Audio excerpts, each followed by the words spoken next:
Now, you may be asking 은은 topic particles, 이가 subject, 을을 direct object.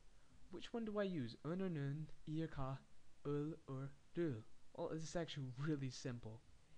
If there's a consonant as the last letter of the word, use the one with iung. So iung, remember, gets like crossed out right here, and the sound jumps up. That's what you want to remember. If it had to do it with, like, let's say hypothetically, you accidentally chose pen, well, you can tell that's wrong because this just makes things a whole lot more complicated than pen, okay? So you always choose the one that's more easy to say. So penner, this is going to be a really awkward thing to say, so don't say it. You're going to take the one that's just going to jump up here, erase iung, penner. So one with iung takes things with consonants at the bottom. So pen, penny, penun, penner.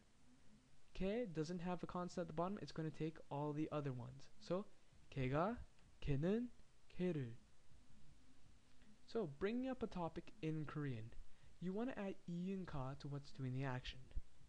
Further in the conversation, you simply drop that information. But if you need to clarify it again, you want to use and nun to bring it up.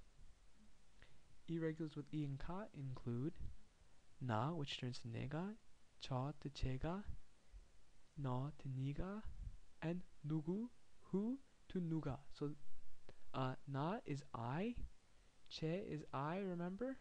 저, 너 is you.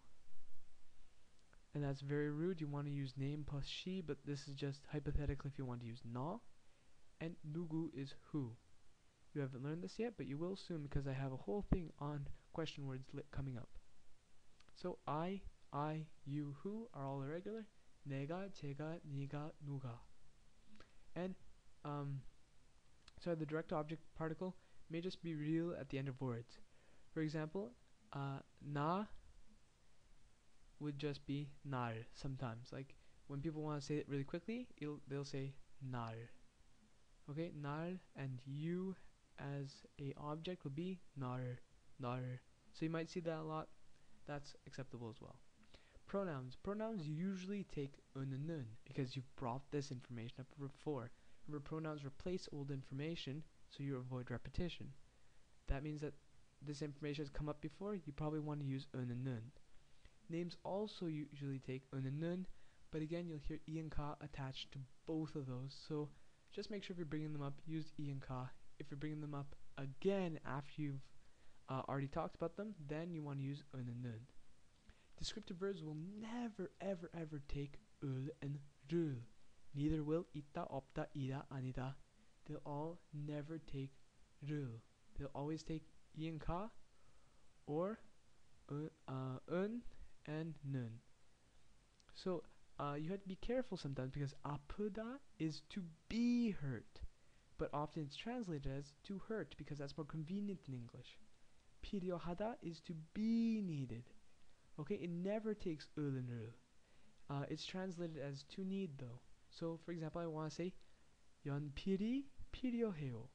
I need a pencil. 연필이 필요해요. Not 연필을. That's wrong. 연필이 필요해요. And also, there is a pencil. 연필이 있어요.